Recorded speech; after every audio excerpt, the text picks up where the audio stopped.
Mga kaibigan, tunghayan po natin ang kwento ni Jenny patungkol sa kanyang best friend na pinamagatang F.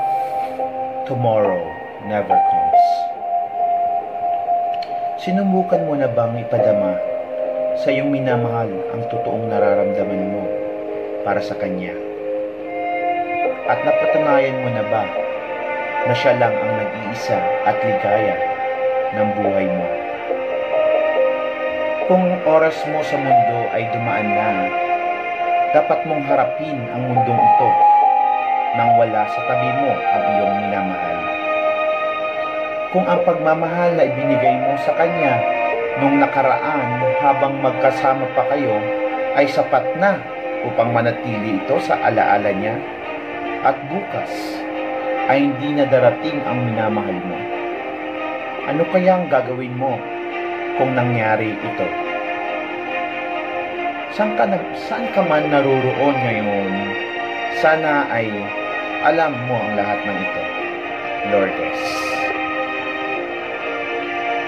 Buhay pa sa aking alaala ang lahat ng kwento sa aking Lance. Sometime late at night, hindi makatulog si Lance. Kinuha niya ang tasa at nilagyan ng kape. Habang minamasdan niya si Lourdes nung gabing iyon, ay hindi ito mawari sa kanyang pagkakahiga sa upuan. I lie awake and watch her sleeping. Ito ang katagang nagpapabagabag sa isipan ni Lance sa di kalayuan mula sa kinahigaan ni Lourdes. Napansin ni Lance mula sa monitor ay tumataas ang bilang ng pulso ni Lourdes, kaya naisip niya, she's lost in peaceful mind. So, I need to turn out the lights and lay her in the dark.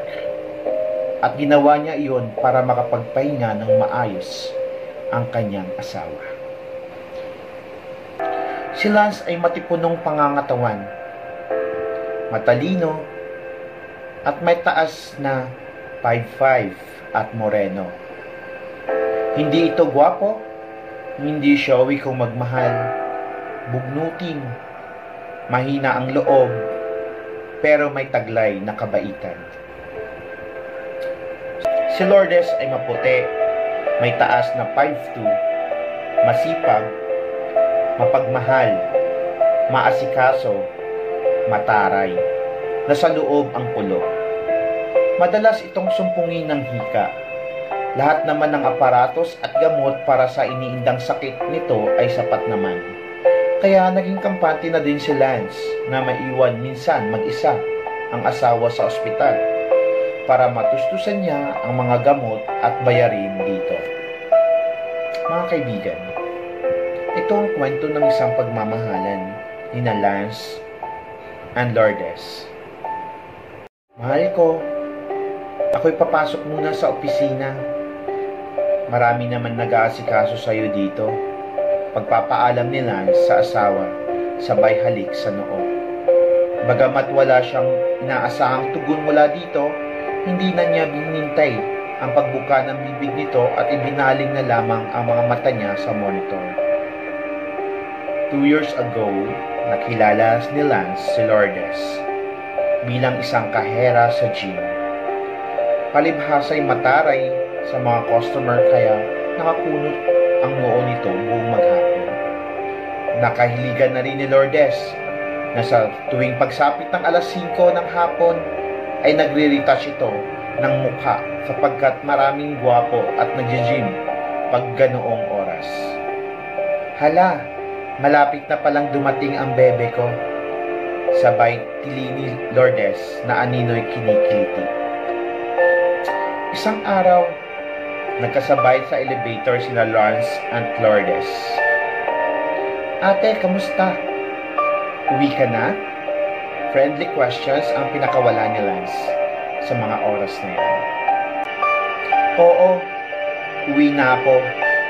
Pero bibili muna ako ng ulam dyan sa tapat para magsaing na lang ako pagdating ko ng bahay. maiksing sagot ni Lourdes na animoy close na sila. Gusto mo ba'y sabay na tayo maghapunan? Sabay na tayo bumili ng ulam sa tapat. Pagbibiro naman ni Lance sa dalaga. Hello? Magsasabay talaga tayo dahil nasa bungad ng apartment mo ang binibilan ko. Hindi napigilan ni Lourdes na magtaray. Sa bahay ka na maghapunan at saka ako nang bibili ng ulam natin. Lambing na saad ni Lance. Hindi na pinansin ni Lance ang pagtataray ng dalaga dahil nakasanayan na niya ito sa gym. Bumukas na ang elevator kaya sabay na silang tumungo sa apartment pagkabili ng pagkain. Maraming beses na rin na magkasabay maghapunan sina Lance at Lourdes. Nawala ang mga alinlangan at siniklian ito ng pagtitiwala sa bawat isa. Nagkaroon ng pag-uunawaan sa isa't isa. Pinagtuunan ng pansin ni Lourdes sa Lance dahil na rin mag-isa siyang namumuhay sa lugar. Pinagluluto niya ito tuwing hapunan. Isang gabi, hindi nagpaluto si Lance at gusto niyang bumili na lamang ng lutong pagkain. Nakakahiya naman, madalas mo na akong inililibre ng lupunan. Pasasalamat na wika ni Lourdes, sabay ngiti nito kay Lance. Ikaw talaga, kakasahod ko lang birthday ko ngayon. Samahan mo na ako. Irap na tinig ni Lance kasabay ang paglunok niya sa iniinom na tubig. Dahan-dahan lang sa pag-inom ng tubig, baka mabulungan ka, pag-aalalang sambit ni Lourdes. Hindi nga nagkamali ang paalala ni Lourdes kaya nabulunan si Lance at dali-dali naman ang pagkapit ni Lourdes sa batok niya. Aray ko! Makabatok ka, wagas, pabirong sambit ni Lance. Sinagot agad siya ni Lourdes. Paano? Parang may kaagaw ka, ang bilis mong kumain. Dapat ang pagkain ay ninunguya at ninanamnam. Hindi nilulunok agad-agad. Litanya nito kay Lance. Oo na, dahil kaarawan ko ngayon, maglalabas ako ng alak. Masayang tumayo si Lance mula sa pagkakaupo sa harapan ng hapagkainan at tinungo nga ang pinalamig na alak na nasa loob ng freezer. Masayang nagkwentuhan at inuman ang pinagsaluhan nila. Napatayo si Lourdes upang umihi. Hindi naman napigilan ng binata na sulyapan ang dalaga sa paglalakad nito patungong banyo. Sinundan siya nito sa banyo nang akma na sanang pilitin ni Lance ang doorknob nang biglang bumukas ang pintuan. Oh, ano pang hinihintay mo, Lance? Pangaakit ng dalaga sa binata. Nadahan-dahan niyang binababa ang kanyang palda. Agad namang sinunggaban ni Lance sa katawan ni Lourdes. Sabay bukas nito ng shower.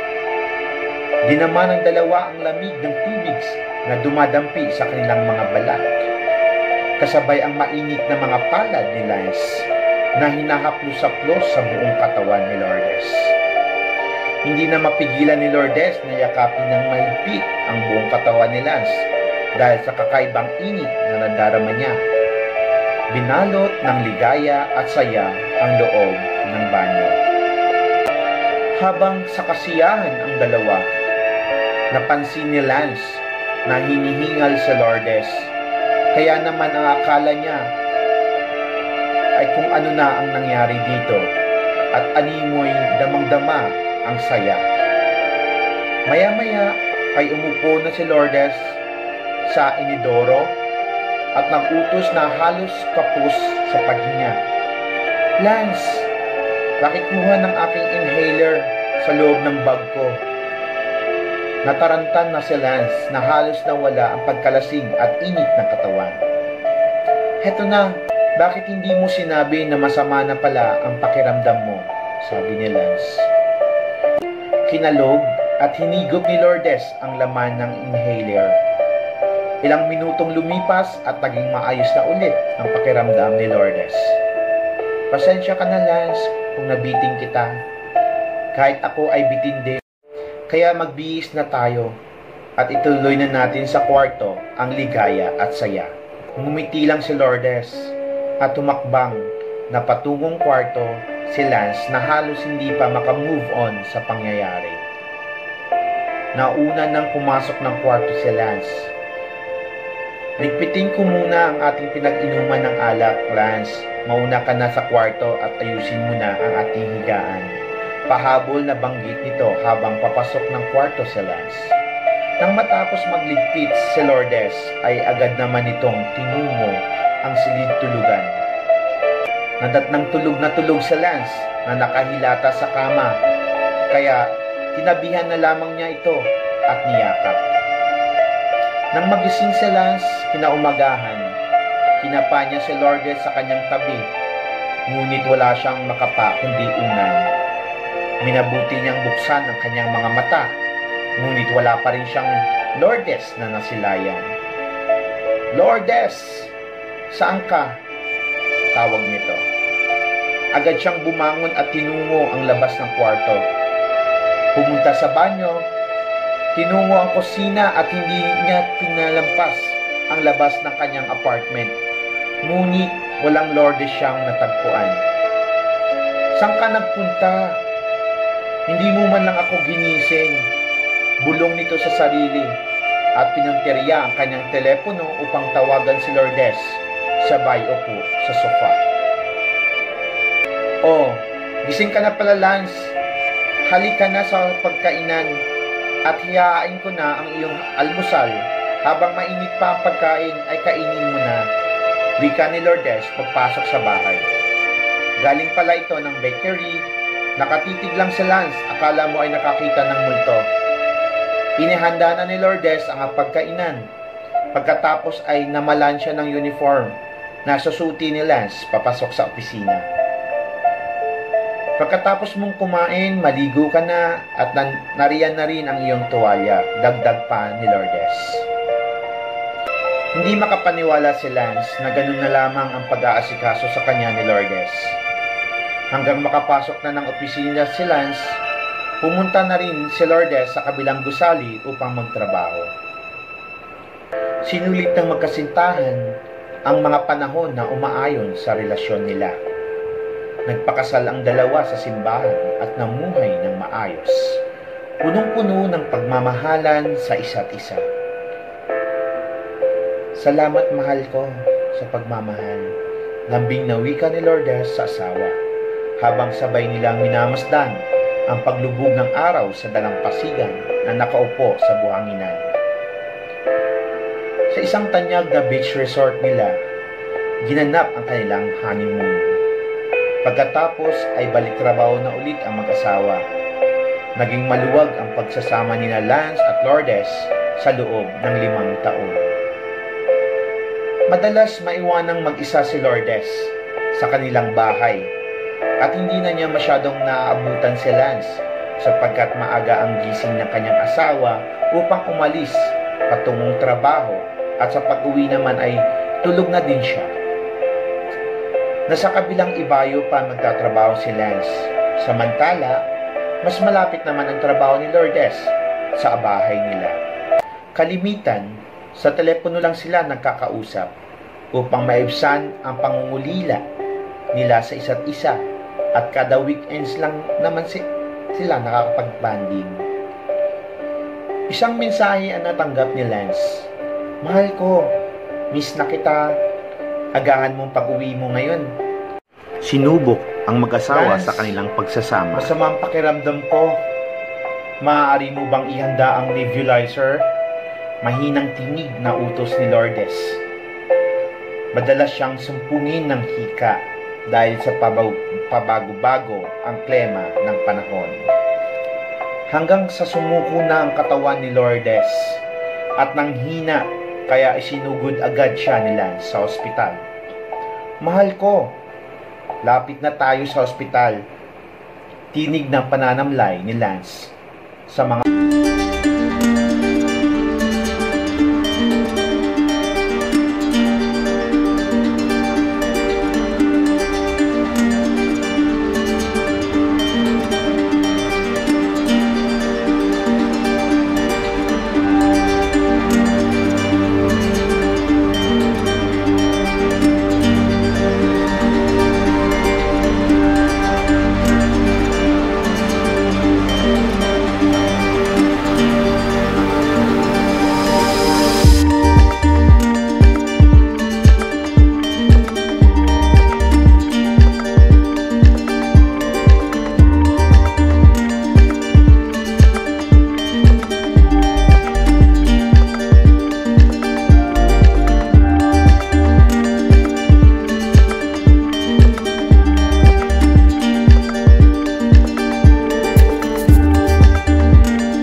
every day. Alam ko, ginagawa ko lahat na maging masaya kami. Alam niya that she's my only one. And if my time on earth were true, sana ako na lang, wag na ang aking asawa. Hindi ko kayang she must face this world without me. Sana the love I gave her in the past ay gonna be enough to last sa tabi ko at lumaban pa sana siya para sa aming dalawa despite sa health problem niya. Please, Panginoon ng awa, tulungan mo kami na malampasan namin ang pagsubok na ito. Aniya. Pagkamulat ng mata ni Lance, punteriya agad nito ang asawa. Paano kung hindi na ako nagising? And the thought crosses her mind, if he never wakes up in the morning, batid kaya ni Lourdes ang pagmamahal ko na magkasama kami? Na hanggang ngayon ay nandito pa rin ako sa kanyang tabi. Sana alam niya, magkasama kasi kami ngayon. Alinlangan na tanong ni Lance sa sarili habang nakatitig lang ito sa higaan ng kanyang asawa. Sir, sumunod na po kayo sa amin, anyaya ng isang nurse, habang tulak nito ang stretcher palabas ng ward. Life is too short. Life is too short to be anything but happy. If tomorrow never comes, huwag mong hintayin pang may mangyari na hindi mo kayang kontrolin. Cause I lost loved ones in my life who never knew how much I love her. Binaliwala ko ang lahat ng pagpapahalaga ng aking asawa. Now, I live with a regret. Hindi ko lang napadama sa kanya ng todo-todo that my true loves, my true feelings for her never were revealed. Ano pa ang silbi ng lahat ng ito kung wala na ang taong nagpapahalaga sa akin at nagmamahal? So, I made a promise to myself. Bawat araw na wala ka sa tabi ko, ang pangungulila ang siyang bumabalot sa aking puso. This is what to say each day, how much she means to me. And avoid that circumstance sobrang hirap lampasan at labanan, where there's no second chance to tell her how I feel. If tomorrow never comes, ang taong papawi ng lungkot ko, ang lahat ng saloobin ng puso ko ay malaya kung sasabihin sa iyo ngayon. Dahil ito ang aking basihan to tell that someone that you love just what you're thinking of. Kaya kailangan kong sabihin sa iyo, dahil if tomorrow never comes, hindi mo na ako maabutan ng buhay. Wala na, hindi ko na naabutang buhay ng aking best friend at kasangga. Ibinitay ang sarili gamit ang isang kumot. Alam mo ba yung pakiramdam na kinakapos ka ng hininga? Yung sampalin ka ng katotohanang huli na ang lahat, na wala ka nang magagawa upang pigilan siya. Yung sa iyo, inahabilin ang lahat dahil hindi na niya kayang magpatuloy pa. Hindi ko maintindihan ang lahat. Bakit mo ito ginawa, Lance? Hindi pa ba sapat ang 5 taon na halos araw-araw kitang pinagsasabihan na magpakatatag ka at magdasal, pero bakit pati sarili mo ay iyong isinuko?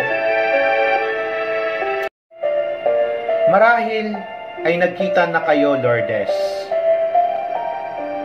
Sana alam mo na ngayon na ang paglisan mo ang dahilan ng lungkot na hindi niya nakayanan. Paalam, Jenny. Ikaw na ang bahala sa lahat. Paano ko kaya sasagutin yan, Lance? Paano ako tatanggi? Paano kita pipigilan? Gusto mong sundan siya? Kung saan wala ng sakit? Wala ng lungkot? Pero, hindi pa din sapat na dahilan para ang pagkitil sa sarili nating buhay. Dun po nagtatapos ang kwento ni Jenny patungkol sa mag-asawang Lance and Lourdes. If tomorrow never comes, alam naman natin lahat ng bagay ay samantala lang natin na pagmamay-ari. Kaya ngayon pa lang, gawin na natin kung ano ang dapat, kung ano ang tama, at kung ano ang makakatulong sa ating kapwa. Mga kaibigan, ito po ang inyong lingkod. My own original stories with iba't ibang kwento. Salamat po.